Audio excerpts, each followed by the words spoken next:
मोहतरम बुजुर्ग और दोस्तों और मोहतरम खवातीन और तमाम यहाँ के इंतजामिया लाइन के जितने भी हमारे बड़े बुजुर्गान दिन बैठे हुए और खुसूसी तौर पे मौलाना ज़ैनुल साहब और हमारे भाई तमाम जितने यहाँ पर है जहांगीर साहब जहांगीर माशाल्लाह हमें एयरपोर्ट से लेकर यहाँ आए हैं और इस्तेमाल किया अपने घर में ठहराया और बहुत हमारी खिदमत की माशाल्लाह अल्लाह उनको जज़ाए खैर अता फरमाए अल्लाह दोनों जहां में उनको तरक्की और कामयाबी नसीब करे उनके वालिद साहब यहाँ मौजूद हैं नाम नहीं जानता हूँ उनका मोहम्मद मुस्तफ़ा साहब माशाल्लाह ये सारे नामी ग्रामी लोग हैं यहाँ के बड़े हैं अल्लाह इन तमाम को जज़ाए खैर अता फरमाए इन लोगों ने मुझे यहाँ पर बुलाया और अल्लाह पाक ने आप लोगों से ये मुलाकात करवाई माशाल्लाह बहुत बड़ा मजमा आया है दिल को इतनी तस्कीन मिली इतना सुकून मिला इतना अच्छा लगा कि ये सारे के सारे अल्लाह के दीन की निस्बत पर आए यहाँ पर हम कोई वोटिंग के लिए नहीं बैठे हैं न वोट के लिए न नोट के लिए हम यहाँ अल्लाह की रज़ा के लिए आए हम कोई बॉलीवुड एक्टर को देखने नहीं आए हैं हम नियत करें बहुत जरूरी है नियत का दुरुस्त करना बहुत जरूरी है वरना कहाँ गए थे कहीं नहीं क्या लाया कुछ नहीं खाली हाथ आए खाली हाथ चले गए हमको इस मजलिस से अल्लाह से मग़फ़िरत करवानी है इस मजलिस में अल्लाह से हिदायत लेनी है वो बड़े कहते हैं नीयत में खतरा तो झोली में खतरा हम जो है अपनी नीयत दुरुस्त करें ये न देखे कि कौन आया है ये देखे कि क्यों आया है ये न देखे कौन कह रहा है ये देखे कि क्या कह रहा है हम ये सारे अल्लाह दिल में दुआ करें कि अल्लाह हमारे इस आने को मिलने को तेरे दीन की निस्बत पर जुड़ने को अल्लाह कबूल फरमा ले और इस मोहब्बत को अल्लाह अपनी मोहब्बत से बदल दे मेरे भाई बहनों को दोस्तों अल्लाह ने हमें ईमान वाला बनाया है इस निस्बत से हम सारे भाई सारे ईमान वाले पूरे आलम में पूरी दुनिया में जितने ईमान वाले हैं सब ईमानी भाई हैं ये ईमान अल्लाह ने बहुत बड़ी दौलत अता फरमाई है हम इसकी कीमत और कदर कर नहीं जानते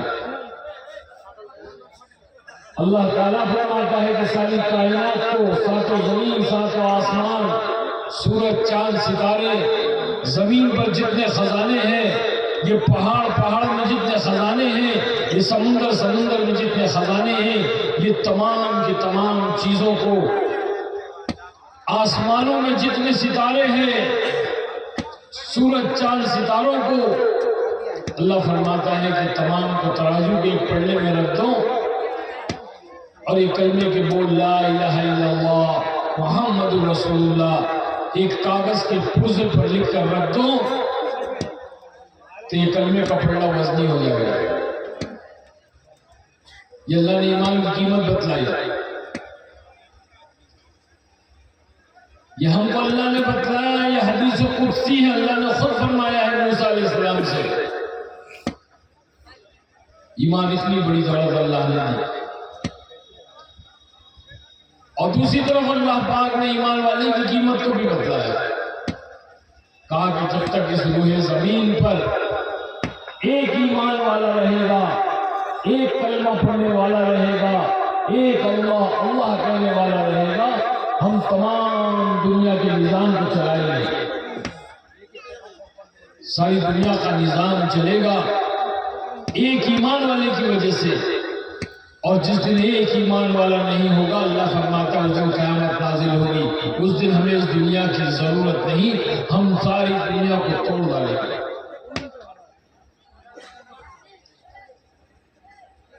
ये ईमान वाले की कीमत है हमारी, और हमने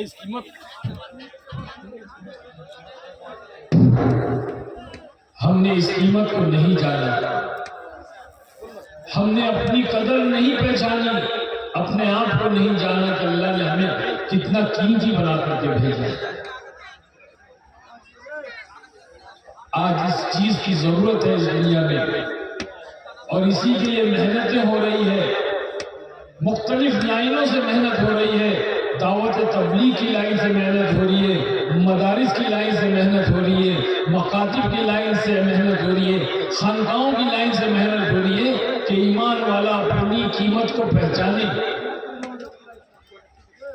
अल्लाह ने हमको अमल नहीं बना दिया कि जाओ दुनिया में खाओ पियो और मौज मस्ती करके आ जाओ। धोखे में डाला है शैतान ने। शैतान बड़ा धोखेबाज है, हम सबको धोखे में डाल दिया।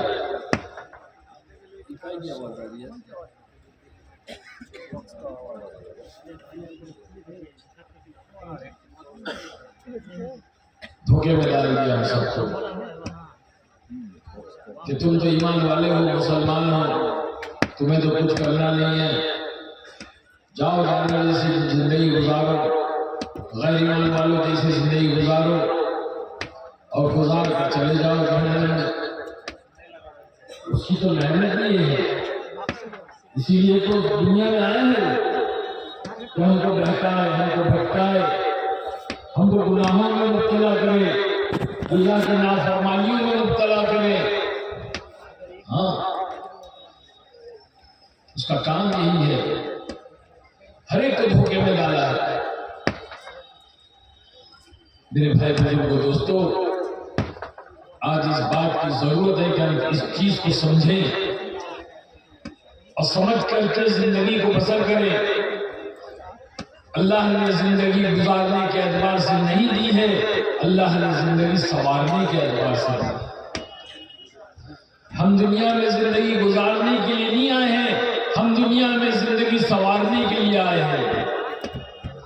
जिंदगी तो जानवर गुजार रहे हैं, दरिंदे परिंदे चरिंदे पाए दो पाए चौपाए ये सब जिंदगी गुजार रहे हैं, इसे कोई हिसाब किताब नहीं लिया जाएगा।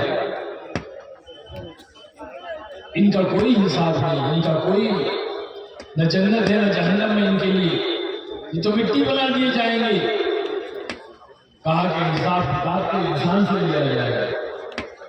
अशरफुल मखलूकात, सारी कायनात अल्लाह ने जितनी मखलूक बनाई है, जितनी चीजें बनाई है, उन सब में अल्लाह ने इंसान को अशरफ और आला बनाया है। और उन तमाम इंसानों में अल्लाह ताला इस ईमान वाले से हिसाब लिया जाएगा। कोई कहा जाता है बैठ जाओ अल्लाह गाली और अल्लाह के बंदों जो जा रहे हो बैठ जाओ। इतनी दूर से मुझे बुलाया है, मैं आप लोगों से के पास हजारों किलोमीटर से आ रहा हूँ। सुबह 5 बजे निकला, मैं 7 बजे पहुंचा और अभी तक के जो आराम नहीं मिला। अब मैं बात करने बैठा जो लोग चल रहे, ये गलत बात है भाई, ये अच्छी बात नहीं है। बैठ जाओ सब, बैठ जाओ भाई, ज्यादा बात नहीं करेंगे, मैं भी थका हुआ हूं। बस अपनी जिंदगी की हकीकत बतलाने के लिए आया हूं यहाँ पर आप लोगों के सामने। एक ऐसा पैगाम लेकर आया हूं जो पैगाम रसूलुल्लाह सल्लल्लाहु अलैहि वसल्लम ने दिया है, और ये हमें जिम्मेदारी दी है कि हर एक ईमान वाले की जिम्मेदारी है कि खुद दीन पर अमल करे और इस दीन को क़यामत कराने वाले इंसान तक पहुंचाए। जिम्मेदारी अल्लाह ने कलाम में दी है, अल्लाह ने खुद ईमान वाले को ये जिम्मेदारी दी है, हमारे नबी ने ये जिम्मेदारी दी है कि हम सब इसके जिम्मेदार हैं कि खुद अल्लाह के हुक्मों पर और हज़रत मोहम्मद सल्लल्लाहु अलैहि वसल्लम के तरीकों पर जिंदगी गुजारेंगे। जब हम इस तरह से रहेंगे तो हमारी जिंदगी अल्लाह सवारेंगे और सभी जिंदगी के ऊपर आखिरत के फैसले होंगे। दुनिया की फैसला, दुनिया के भी फैसले सबरी की जिंदगी पे होंगे और आखिरत के फैसले भी सबरी की जिंदगी पे होंगे। एक मकसद के तहत अल्लाह ने भेजा है। हम सारे अपना मकसद भूल गए, इसीलिए आज हम परेशान हैं, इसीलिए आज हम पर जुल्म ढाए जा रहे हैं, इसीलिए आज हम ठोकरों में आ गए। क्योंकि अल्लाह के हुक्म को छोड़ा है, उस खालिक़े कायनात ने जिसने हमें जिंदगी दी है, एक एक सांस जो हमको दे रहा है, एक एक पानी का कतरा हमें दे रहा है, जिसने हमें औलाद दी, वालिदैन दिए, भाई बहन दिए, रिश्तेदार दिए, दोस्त अहबाब दिए, जिसका दिया हुआ रिस्क हम खा रहे हैं, पी रहे हैं, मजे कर रहे हैं, ये सब उस खालिक़े कायनात ने हमें दिया है और उस परवरदिगार की हम नाफरमानी कर रहे हैं। हमने कभी नहीं सोचा, हमने कभी अपनी कीमत को नहीं जाना, अपने आप को नहीं पहचाना, हमने कभी इस बात की फिक्र नहीं की कि हमारी जिंदगी का मकसद क्या है। हम सारी जिंदगी नाफरमानी करके गुजार रहे हैं। मैं भी आप लोगों में शामिल हूं, मैं कोई वली नहीं हूं, कुतुब अब्दाल नहीं हूं, मैं आप जैसा एक आम इंसान हूं। पहले बहुत ज्यादा नाफरमानी में था, अब ये कोशिश कर रहा हूं कि मेरी जिंदगी में भी दीन आ जाए, मैं भी अल्लाह का फर्मा बरदार बन जाऊं, अल्लाह के नबी का फर्मा बरदार बन जाऊं। हम सारे अल्लाह के नाफरमान हैं, हम सारे अल्लाह के बागी हैं, गुनहगार हैं।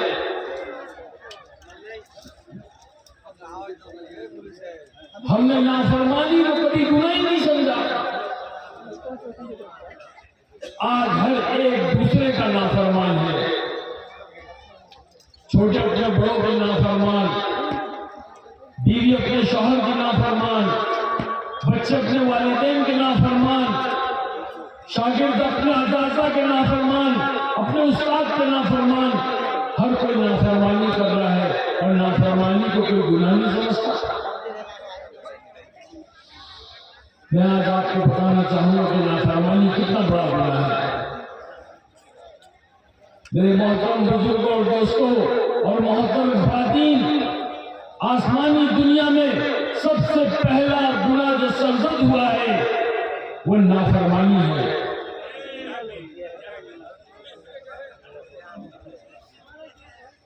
अज़ाज़ील शैतान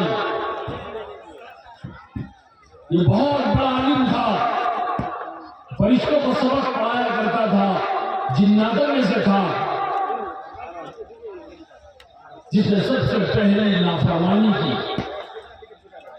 कत्ल नहीं किया, जिना नहीं किया, शराब नहीं पी, जुआ नहीं खेला, कोई ऐसा गुनाह नहीं किया, बल्कि सबसे पहला गुनाह जो आसमानी दुनिया में हुआ है वो नाफरमानी हुई कि उसने अल्लाह की नाफरमानी की। हम सारे जानते हैं उसने क्या किया था। अल्लाह ने जब आदम अलैहिस्सलाम को बनाया और सारे फरिश्तों को कहा कि सजदे में गिर जाओ, तो सारे गिर गए। वो तन्हा खड़ा रहा, कहा कि ये तो मिट्टी से बना हुआ है, मैं तो आग से बना हुआ हूं।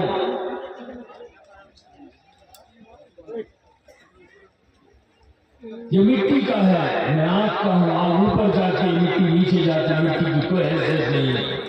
मैं तो आलिम हूं, मैं तो फना हूं, मैं बनाया उसके अंदर मैं। और ये मैं जो है ना, ये बहुत खतरनाक चीज है। ये मैं का बुद्ध, ये ऐसा बुद्ध है कि जिसको हमने अपने दिलों में बिठाया है। हर आदमी सोचता है कि मैं हूं तो सब कुछ है, मैं मेरे बीवी बच्चों को पाल रहा हूं, मैं ये कारोबार चला रहा हूं, मैं फला कर रहा हूं, मैं फला कर रहा हूं, मैं चुनी हूं, मैं चुना हूं। हम जानते हैं जब हम अल्लाह के रास्ते में चलते हैं, 40 दिन 4 महीने जमातों में जब हम चलते हैं, हम जब लोगों के पास जाते हैं और कहते हैं कि भाई चल अल्लाह के रास्ते में, तेरे लिए भी दीन जरूरी है, मेरे लिए भी दीन जरूरी है, ईमान का बनाना तेरे लिए भी फर्ज है, मेरे लिए भी फर्ज है। चल हमारे साथ 4 महीने 40 दिन हम अपने ईमान को बनाएंगे, हम अल्लाह का दीन सीखेंगे। तो कहता है मैं चला जाऊंगा तो मेरे बीवी बच्चों का क्या होगा? क्या कहते हैं? मैं चला जाऊंगा, मैं चला जाऊंगा तो मेरे बीवी बच्चों का क्या होगा? मैं चला जाऊंगा तो मेरी दुकान का क्या होगा? मैं चला जाऊंगा तो मेरे मकान का क्या होगा? मैं चला जाऊंगा तो मेरी खेती का क्या होगा? मैं चला जाऊंगा तो मेरे बागों का क्या होगा?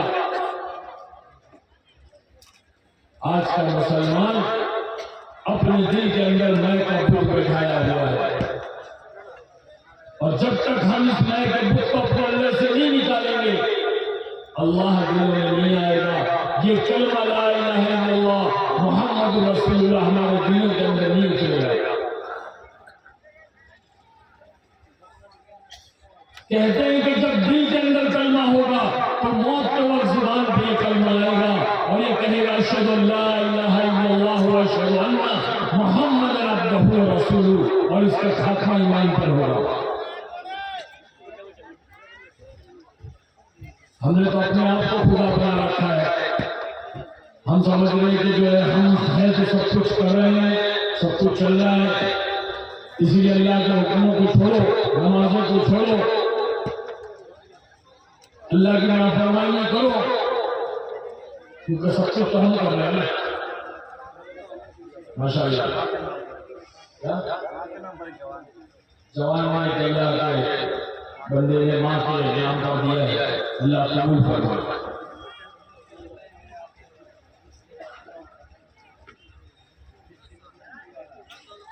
हम एक दफा रास्ते में चल रहे थे, कि अल्लाह वाले ने बैठे बातचीत कर रहे थे,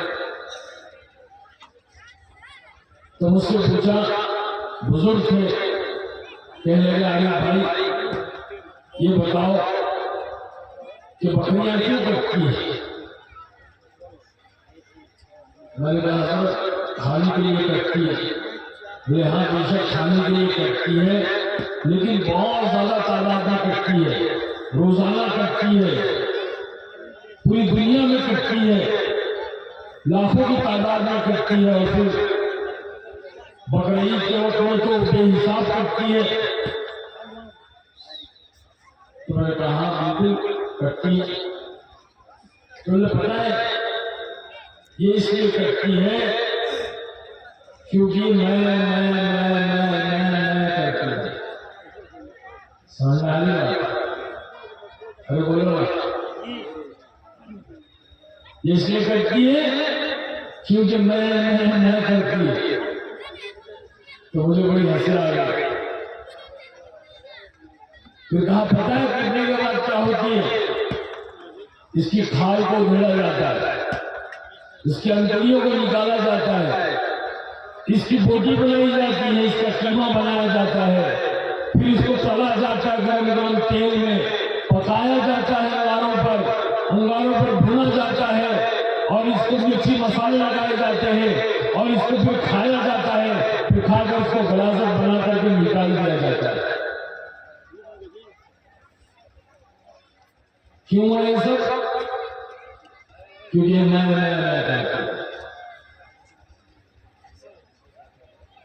आज हमने नाफरमानी की कर रहे हैं, हम अल्लाह की नाफरमानी कर रहे हैं। आसमानी दुनिया के अंदर सबसे पहला गुनाह जो हुआ है वो नाफरमानी हुई है, और जमीनी दुनिया पे सबसे पहला गुनाह जो हुआ है वो भी नाफरमानी हुई है। आदम अलैहिस्सलाम के दो बेटे थे, एक का हाबिल और एक का काबिल। काबिल ने नाफरमानी की, अपने वालिद की बात को नहीं माना, जिसकी वजह से अपने भाई का कत्ल किया। दूसरा गुनाह कत्ल हुआ, पहला गुनाह नाफरमानी हुई। आज बड़ी नाफरमानी हम सारे कर रहे हैं।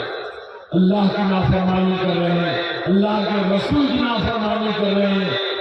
यही वजह है कि आज हम कट रहे हैं, आज पिट रहे हैं, आज ठोकरों में आ गए हम। जिस तरह से फुटबॉल होता है वो हाल हमारा हो गया। अल्लाह ने हम पर जालिम मुसल्लत कर दिए, जालिमों को मुसल्लत कर दिया जो हमें ठोकरों में मार रहे हैं। जिस तरह हम फुटबॉल को लात मारते हैं, लोग हमें लात मार रहे हैं। पूरी दुनिया में आज मुसलमानों को लातों से मारा जा रहा है। जिस तरह से फुटबॉल को लात से मारा जाता है, हर मुल्क को, हर कंट्री वाला लात मारता है। 11 खिलाड़ी यहां से लात मारते हैं, 11 खिलाड़ी यहां से लात मारते हैं। आप कभी पूछोगे उस फुटबॉल से, उस फुटबॉल को हाथ में ले लो, उससे पूछो अरे भाई तेरा क्या गुनाह है, तेरी क्या खता है, तूने ऐसा क्या कर दिया जो तुझे हर कोई लात मारता है, तेरा क्या जुर्म है, तेरी क्या खता है, तेरा क्या गुनाह है जो तुझे हर कोई लात मारता है। छोटे छोटे बच्चे खेलते थे मैदान में, लातों से मारते फुटबॉल को, और वो फुटबॉल उड़ करके रास्ते पे आ जाता है। रास्ते पे एक बूढ़े मियां जा रहे हैं नमाज के लिए, बूढ़े 70 साल की उम्र है, जा रहे हैं। बच्चे कहते चाचा जरा बॉल दो ना, तो चाचा भी आता हाथ से तो नहीं देते, पैर से लात मारते, वो बच्चों के पास जाता है। तो आप उस फुटबॉल को पूछो, अपने हाथों को उठाकर पूछो तेरा क्या गुनाह है, तेरी क्या सजा है, तेरा क्या जुर्म है, तूने ऐसा क्या कर दिया जो तुझे हर कोई लात मारता है। और अल्लाह पाक उस फुटबॉल को जुबान दे दे, गोयाई दे दे, बोलने की ताकत दे दे, स्पीकिंग पावर दे दे, तो फुटबॉल कहेगा मेरा सिर्फ इतना गुनाह है, मेरी सिर्फ इतनी खता है, मेरा सिर्फ इतना जुर्म है कि मैं अंदर से खाली हूं। अगर मैं अंदर से भरा हुआ होता तो किसी माई के लाल में ताकत नहीं थी जो मुझे लाता था। आज मुसलमान ईमान की लाइन से खाली, अमाल की लाइन से खाली, अखलाक की लाइन से खाली, मामलात की लाइन से खाली, माशरत की लाइन से खाली, हर एतबार से खाली हो गया। क्यों? नाफरमान है। आज ये मुसलमान अल्लाह का नाफरमान हो गया, आज इस मुसलमान की बीवी इसकी नाफरमान हो गई, इसकी औलाद इसकी नाफरमान हो गई। क्योंकि अंदर क्या बिठाया? अल्लाह को नहीं बिठाया, अल्लाह के रसूल को नहीं बिठाया, बल्कि अपने दिलों के अंदर अपने आप को बिठाया कि मैं करता हूं तो होता है। इसीलिए लगा हुआ चलिए अजान हो रही है, अल्लाह का मुनादी पुकार रहा है, हय्या अलस सलाह, आओ नमाज के लिए, हय्या अलल फलाह, आओ कामयाबी के लिए।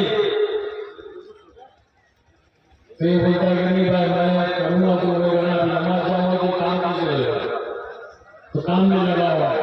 नमाज वो पढ़ेंगे, मौलाना पढ़ेंगे, मौलाना का काम है, हमारे लिए नहीं नमाज, वो तो मौलाना के लिए, मौलाना पढ़ रहे मस्जिद में, हमें तो इधर से करना है। मैं अगर जाऊंगा नमाज को तो मेरे ये काम कौन करेगा, मैं जाऊंगा तो मेरी खेती कौन करेगा, मैं जाऊंगा तो मेरी तिजारत कौन करेगा, मैं जाऊंगा तो मेरी मुलाजमत कौन करेगा। अल्लाह कह रहा है कि हर हाल में तुझे नमाज पढ़नी होगी, चाहे मौत तेरे सर पर हो तुझे नमाज पढ़नी होगी, तू बीमार है तब भी तुझे नमाज पढ़नी होगी, तू समुद्र में डूब रहा है तब भी तुझे नमाज पढ़नी होगी। अब ये नहीं करता ऐसा तो क्या हुआ, फिर नाफरमानी हो ना। सहाबा अंदर से पुर थे, ईमान की लाइन से पुर थे, अमाल की लाइन से पुर थे, अखलाक की लाइन से पुर थे, भरे हुए थे अंदर से। अल्लाह ने बुलंदियों की चोटियों पर पहुंचाया। अल्लाह के नबी ने कहा मेरे सहाबा सितारों की मानंद है, असहाब के नजूम इख्तदैतु, मेरे सहाबा सितारों की मानंद है, एक की इत्तिबा करोगे कामयाबी तक पहुंच जाओगे। सितारे क्यों कहा, क्योंकि सितारे बुलंद है, सितारे चमकदार है, सितारे रोशन है, सितारे रहबर है, इसीलिए सितारा कहा कि मेरे सहाबा की इत्तिबा करो, मेरे सहाबा सितारों की मानंद है। लेकिन आज का मुसलमान, आज के नौजवान सहाबा को छोड़ करके आज के फिल्म स्टारों को जो इत्तिबा कर रहे हैं, आज के फिल्मी सितारों को अपना मुक्तदा बना लिया, अपना इमाम बना लिया, उनकी इत्तिबा कर रहे हैं, उनके तौर तरीके और स्टाइल पर चल रहे हैं। और हमारे नबी कह रहे कि मेरे सहाबा के तौर तरीके पर चलो, मेरे सहाबा की इत्तिबा करो, मेरे सहाबा का स्टाइल ले लो जो कयामत तक रहेगा। अरे ये सितारे तो चंद दिनों के चमकते सितारे हैं। चर्चा सूरज की पूजा है, सूरज एक बार ढल गया, कुत्ता भी नहीं पूछता है फिल्मी दुनिया के अंदर, हमसे पूछो हम रहकर आए वहां पर। फिल्म चल रही है, सुपरहिट हो रही है, तो सारी दुनिया चमत्कार का नमस्कार, चढ़ते सूरज की पूजा, फिल्म फ्लॉप हो गई, कोई नहीं पूछता, फिर नया आएगा। लेकिन हमारे सहाबा कयामत तक के अल्लाह ने ऐसी दिलों में मोहब्बत डाली, ऐसी दिलों में मोहब्बत डाली कि लोग सहाबा के नाम से भी मोहब्बत करते हैं। 1400-1500 साल होने का आगे आज भी बच्चे बच्चे सहाबा के नाम से वाकिफ है। एक 25 साल पहले का कोई हीरो कोई नहीं जानता आज का बच्चा, वो हीरोइन कोई नहीं जानता आज का बच्चा। लेकिन 1500 साल हो गए, हमारे सहाबा को बच्चा बच्चा जानता है। हर जुमा के दिन इमाम साहब मिंबर पे खड़े रह करके सहाबा के एहसानात गिनाते हैं, सहाबा से मोहब्बत, सहाबा के नामों से मोहब्बत। एक भाई के घर में बच्चा पैदा हुआ, अब खुशी खुशी मस्जिद में आया, इमाम साहब टेंशन में बैठे हुए थे। हमारे इमाम लोगों को बहुत टेंशन रहती है, क्यों? क्योंकि तनख्वाह बराबर नहीं देते हैं। मामूली काम करने वालों को 25,000, 30,000 और इमाम साहब को 10,000, 12,000। हमारे मुंबई के अंदर बेचारे आते, बिहार से, यूपी से आते हैं, इमामत करते, इतनी कुर्बानी देते हैं और उनकी तनख्वाह 12,000, 15,000। 20 बच्चे यहाँ पर हैं, वहां से भेजते बेचारे इमाम साहब। कोई हमारे दिलों के अंदर अहमियत नहीं है इमाम की, तो इमाम साहब बेचारे टेंशन, अब वो बेचारे वाले टेंशन में नमाज पढ़ाएंगे, उनका ध्यान अपने बीवी बच्चों की परेशानी में लगेगा, घर में मेरी बीवी बीमार है, मेरी माँ बीमार है, मेरे बच्चे की स्कूल की फीस नहीं भरी गई है, बड़ा मसला, तो क्या हमारी नमाज होगी? आज हमें कदर नहीं है इमाम की।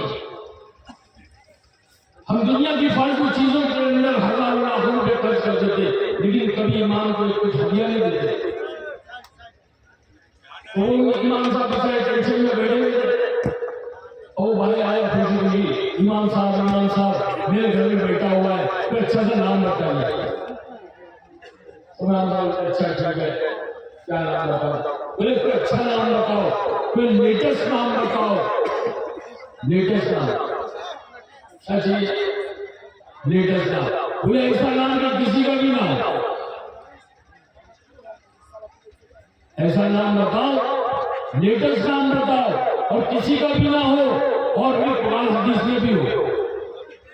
इमाम साहब बड़ी परेशान टेंशन में थे, सर उठाया का जब उसका नाम सिवान लग गया।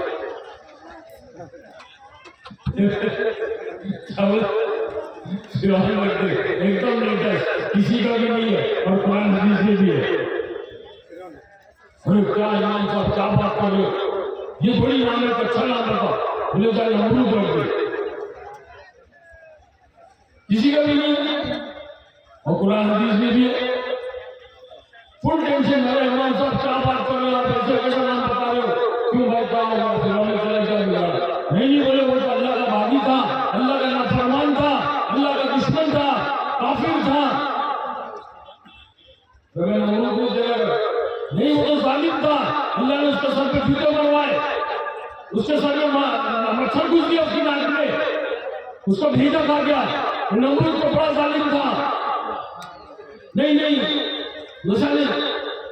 अच्छा ठीक है, क्या उसका नाम अबू बकर रख दो। हाँ ये नाम अच्छा, ये अच्छा नाम।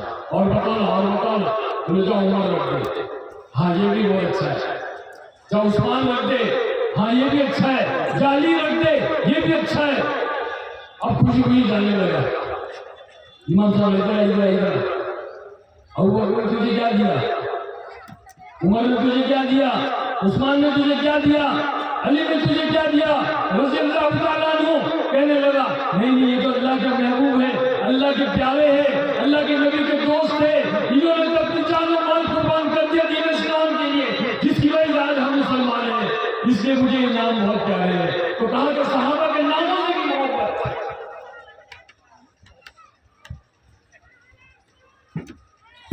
आज मेरे दोस्तों, सहाबा की जिंदगी के अंदर दीन था, दीन। उन्होंने अपनी जिंदगी को संवारने की मेहनत की थी, और किसकी सोबत ने की थी? सरकार तो आलम सल्लल्लाहु अलैहि वसल्लम की सोबत ने की थी। सहाबा बने। अल्लाह के नबी ने कहा कि मेरे सहाबा सितारों की मानंद है, उनकी इत्तबा करो, हम इनके लिए सितारों की इत्तबा करें। आज हमारा नौजवान थोड़ी सी जवानी आती है, अपने आप को शाहरुख खान समझता है, अपने आप को सलमान खान समझता है, बॉडी बना लिया। अरे मेरे भाई सब फानी है, सब मिट्टी में मिल जाएगा, सब कब्र में चला जाएगा, कोई बाकी नहीं रहेगा। बादशाह भी जाएगा और फकीर भी जाएगा। बादशाह अपने साथ कटोरा लेकर नहीं जाएगा और फकीर अपने साथ कटोरा लेकर नहीं जाएगा। हर आदमी अपने ईमान और अमाल को ले जाएगा। मेरी बात कान खोल कर सुन लो मुसलमानों, मेरी बात कान खोल कर सुन लो काठियार वालों, हर आदमी अपने ईमान और अमाल को लेकर के जाएगा। अल्लाह ने जिंदगी एक मौका दिया है, मैं यहाँ नहीं आया हूँ, अल्लाह ने मुझे भेजा है, और कल क़यामत के लिए हुज्जत कायम हो गई।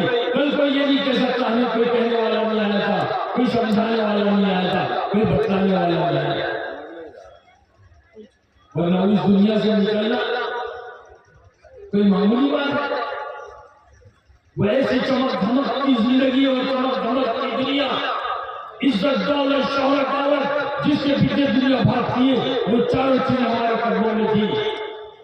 उसको छोड़कर आना तो हम आवाज है, तो अल्लाह ने निकाला, अल्लाह ने अपनी रहमत की रस्सी डाल करके निकाला, अल्लाह ने दावत और तबलीग की मेहनत में लगाया और ला करके आपके सामने बिठाया। हम तो मस्जिदों में जूते चप्पल रखने की जगह बैठने के लायक नहीं थे, अल्लाह ने मिंबरों में रात के बाद बिठाया। या लोग मुसाफिर कर रहे हैं, ये मोहब्बतें कर रहे हैं, ये सेल्फी और ये तस्वीरें निकाल रहे हैं, इसमें हमारा कमाल नहीं है। अरे कमाल तो अल्लाह के दीन का है, जिसको हमने गले लगाया तो लोगों ने हमें गले लगाया। ये मुसाफिराना नहीं हो रही है, ये तो अल्लाह के दीन को हो रहे हैं। जो अल्लाह के दीन को गले लगाएगा अल्लाह उसको गले लगाएगा। ये अल्लाह का वादा है। अल्लाह कहता है कि जिसकी जिंदगी में दीन होगा हम उसको दुनिया में भी कामयाब करेंगे, और जिसकी जिंदगी में दीन नहीं होगा हम उसको दुनिया में भी नाकाम करेंगे और आखिरत में भी नाकाम करेंगे। मेरे भाई बुजुर्गों दोस्तों, हम अपने मकसद से हट चुके हैं, हम अपने अल्लाह को भूल गए, हमारे नबी को भूल गए, हमारी दुनिया में लग गए, दुनिया की चीजों में लग गए, क्योंकि हमने अपने आप को खुदा बनाया है। हाँ, इस बुत को तोड़ना है। यहाँ पे एक मिसाल देकर के बात समझाओ, अल्लाह करे कि आपकी भी समझ में आ जाए, मेरी भी समझ में आ जाए। मैं अगर आप लोगों के सामने एक सोने का बुत रख दूं, सोने का बुत, मूर्ति सोने की, और मैं पूछूंगा इससे कुछ होता है तो आप लोग क्या बोलोगे? अरे बोलो ना, क्या बोलोगे? होता है? बुत से कुछ होता है? क्या बोलोगे? कुछ नहीं होता है। तो मैं बोलूंगा भाई सोने का बुत है, कुछ नहीं होता। बोले हम तो अल्लाह को मानते हैं, हम तो कलमा पढ़ते हैं ला इलाहा इल्लल्लाह, इससे कुछ नहीं होता है। तो मैं कहूँगा अच्छा ठीक है भाई। अब मैंने वो सोने का बुत उठा करके रख दिया और आपके सामने सोने की ईंट रख दी, सोने की ईंट रख दी। फिर मैंने पूछा भाई इससे कुछ होता है? तो आप क्या बोलोगे? बोलो ना भाई, क्या बोलोगे आप बोलोगे होता है। इससे तो जमीन आ जाएगी, घर बन जाएगा, शादी ब्याह हो जाएगी, गाड़ी आ जाएगी, बहुत सारे काम हो जाएंगे इससे तो मैं कहूँगा अभी आपने कहा कुछ नहीं होता है और अभी कह रहे हो होता है। अरे वो तो सोने का बुत था ना, आप क्या बोलोगे? वो तो सोने का बुत था, बुत से थोड़ी कुछ होता है, वो तो सोने की ईंट है, इससे तो हो सकता है। तो मैं कहूँगा मैंने क्या किया? मैंने सोने के बुत को सोने की ईंट बना दी, सिर्फ शक्ल को बदल दिया, शक्ल को बदल दिया। सोने का बुत तो सोने की ईंट बना दिया, शक्ल को बदल दिया। तो इससे पता चला कि अल्लाह की जात के सामने बुत का इनकार करना, बुत की नफी करना बहुत आसान है, लेकिन अल्लाह के सामने चीजों की नफी करना, चीजों का इनकार करना, अपनी दुकान का इनकार करना, अपनी खेत का इनकार करना, अपने बाप का इनकार करना, अपनी तमाम चीजों का इनकार करना, ये बहुत मुश्किल है। अल्लाह के सामने बुत का इनकार करना बहुत आसान है, लेकिन अल्लाह के सामने चीजों की नफी करना, चीजों का इनकार करना बहुत मुश्किल है। और उससे भी ज्यादा मुश्किल अपनी जात का इनकार करना, उससे भी ज्यादा मुश्किल, चीजों से ज्यादा मुश्किल अपनी जात का इनकार करना कि भाई मैं बुत अंदर जो बैठा है, मैं चला जाऊंगा अल्लाह के रास्ते में 40 दिन 4 महीने, तो क्या होगा, कैसे होगा? तो अपने आप को खुदा बनाया है। यही वजह है कि आज हमारी जिंदगी के अंदर दीन नहीं है।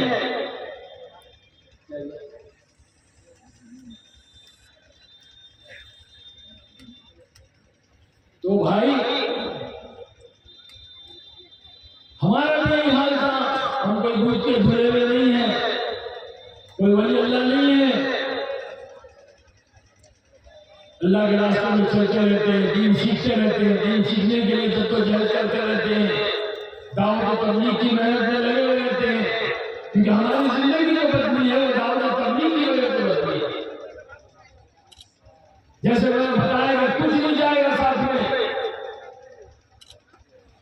कब्र के अंदर हर कोई जाएगा, बादशाह भी जाएगा, फकीर भी जाएगा।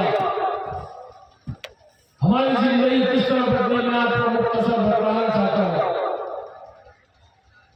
जब हम इस दुनिया में थे, इज्जत दौलत शोहरत और शान शौकत की दुनिया बसर कर रहे थे, उस वक्त में एक अमीर साहब जमात आई थी हमारे इलाके में। वो जमात का अमीर साहब हमारे से मुलाकात करने के लिए आए। हम सुबह शूटिंग पर जा रहे थे और वो नमाज पढ़ करके हमसे मिलने आ रहे थे। हमसे मुलाकात की, सलाम किया, मैंने जवाब दिया। मैंने देखा कि एक बुजुर्ग सफेद दाढ़ी, सफेद कुर्ता, मेले पिछले कपड़े हैं। मैंने सोचा कोई साहिल है, कोई फकीर है, इनको कुछ पैसे दे दूं। तो मैंने जेब में हाथ डाला तो कहने लगे, नाना मुझे आपसे एक सवाल करना है। क्या कहा? एक सवाल करना है। मैंने कहा ठीक है, पूछे क्या बात है। तो कहने लगे, ये बताओ मरना है कि नहीं मरना है? ये कौन है सुबह सुबह सुबह सुबह मरने की बात कर रहे?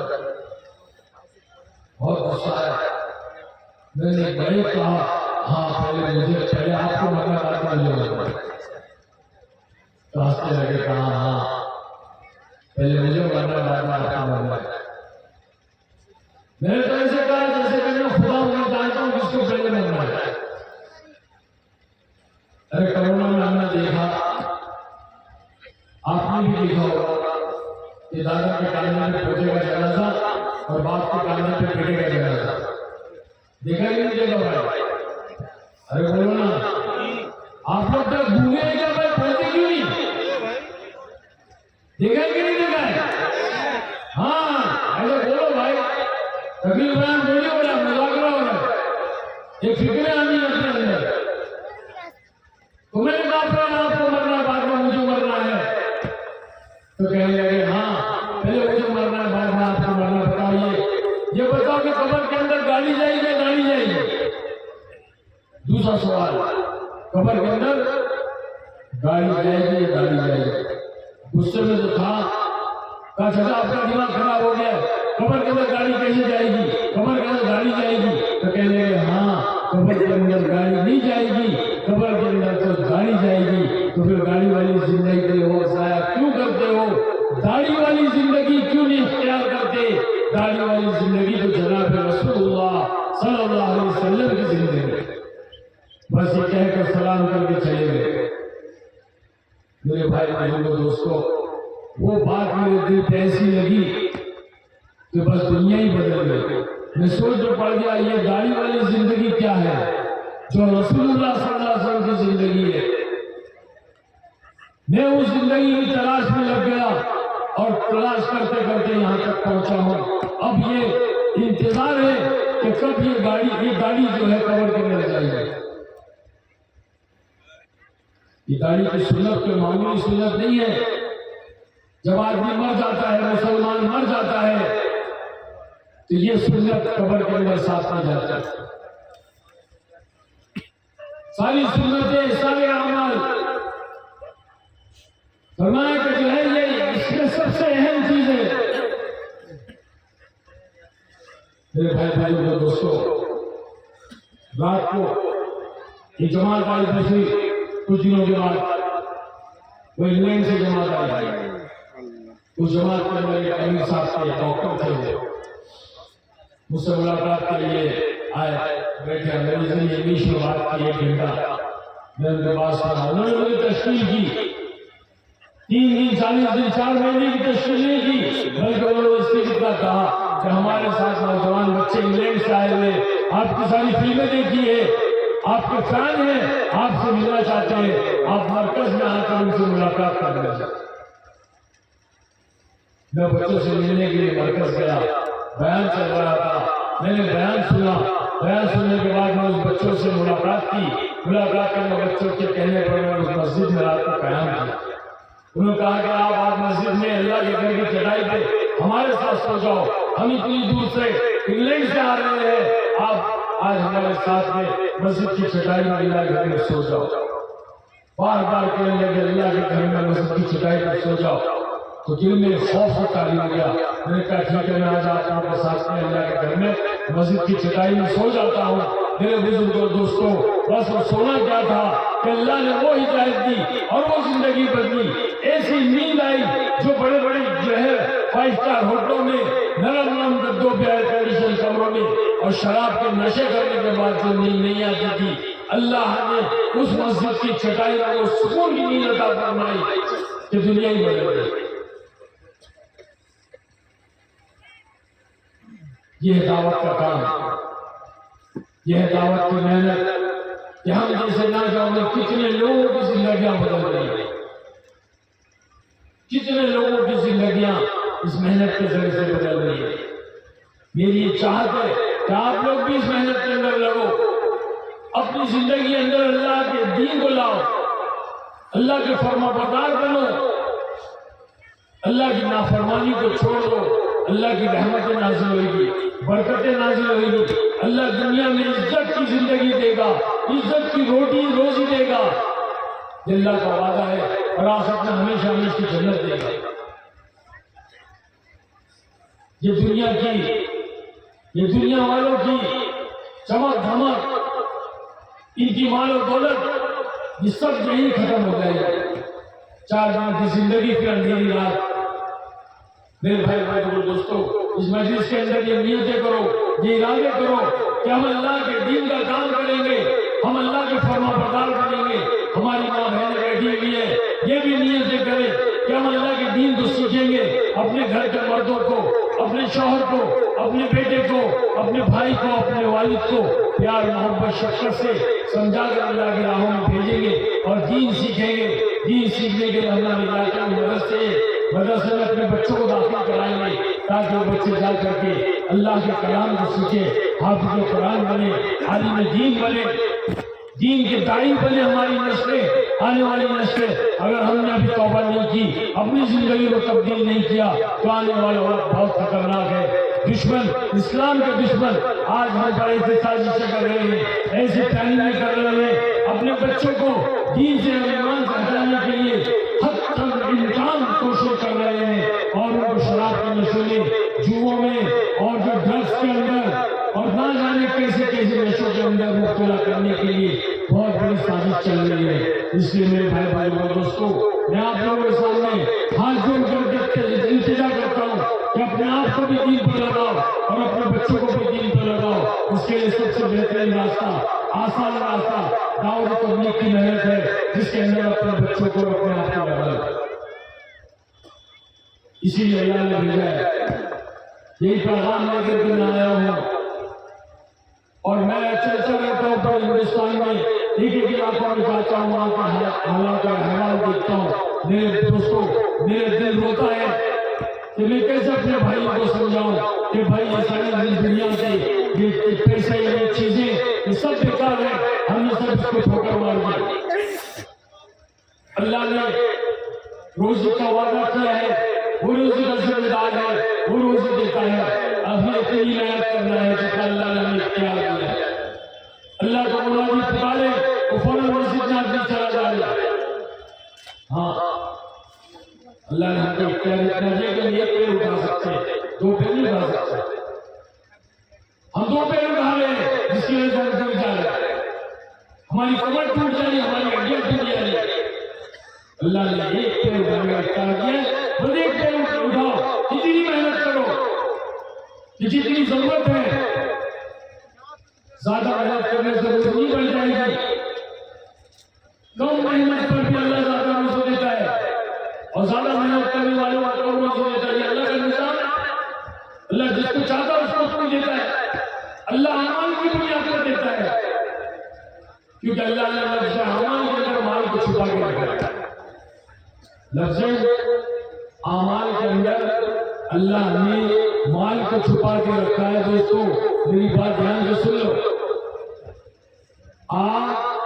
बोलो अरे बोलो माल, माल, माल, लफ्ज़ अमाल के अंदर माल है। माल से सबको मोहब्बत है,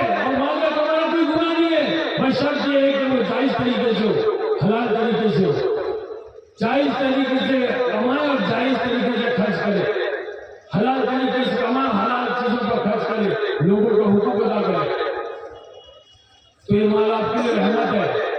अगर आप ऐसा नहीं करते हो तो ये माल आजाद है, इसका हिसाब होगा।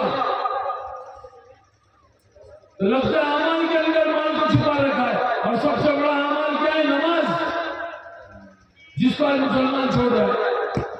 तुम नमाज नहीं पढ़ रहे हो, तुम अमाल ही हो, तो माल कहां से आएगा? अमाल तो वही मोबाइल, ये लोग जामाल हो रहे, जामाल। हम अमाल को छोड़ के जामाल में लग गए। सारा माल जा रहा है, कहां जा रहा है? हाँ, फैशन में जा रहा है, इंजेक्शन में जा रहा है, मेडिसिन में जा रहा है, ऑपरेशन में जा रहा है, सेलिब्रेशन में जा रहा है, डेकोरेशन में जा रहा है, फ्रस्ट्रेशन में जा रहा है। समझ रहे भाई? तो माल यहां जा रहा है, जितने भी शहर टेंशन में जा रहा है। देखो आप इंजेक्शन, ऑपरेशन, सेलिब्रेशन, डेकोरेशन, ये सब इसमें जा रहा है माल, फैशन। इसीलिए चाहता है कि अपने माल को सही जगह लगाओ। जो बाकी रहेगा वो जहां आप लगाओगे अल्लाह के घर के लिए, मदरसों में, दीनी कामों में, जब आप लगाओगे ये बाकी रहेगा, कल अल्लाह पाक इसका बदला गिन गिन करके देगा। और एक रुपये में अल्लाह 7 लाख देगा और बेहिसाब देगा। अभी जिस तरह आप लोगों ने इतना पैसा दिया, माशाअल्लाह, अल्लाह ने इंतहा कबूल फरमाए। और किसी का दिल चाहे तो दे, इंशाअल्लाह लेंगे। और थोड़ी देर के बाद में दुआ करेंगे ताकि अल्लाह पाक मुझे भी इसका जवाब दे। कोई देर इसके अंदर अभी और पैसा अगर कोई देना चाहता है, ये अल्लाह के घर के लिए है। कोई देने वाला भाई मेरे हाथ में दे दे और मुझसे मुसाफा कर ले। आ जाओ काम पे ये दो, मुसाफा कर लो, दुआ कर लेंगे इंशाअल्लाह, ताकि मेरा भी कोई हिस्सा लग जाए ना। आ जाओ।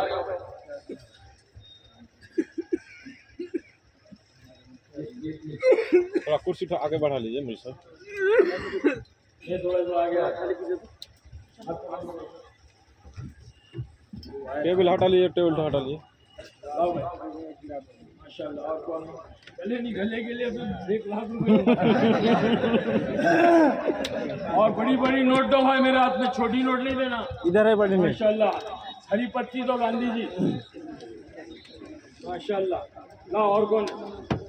इधर बड़ा नोट है, इधर वाला ना। आओ भाई, बिस्मिल्लाह बिस्मिल्लाह, आ जाओ आ जाओ आ जाओ।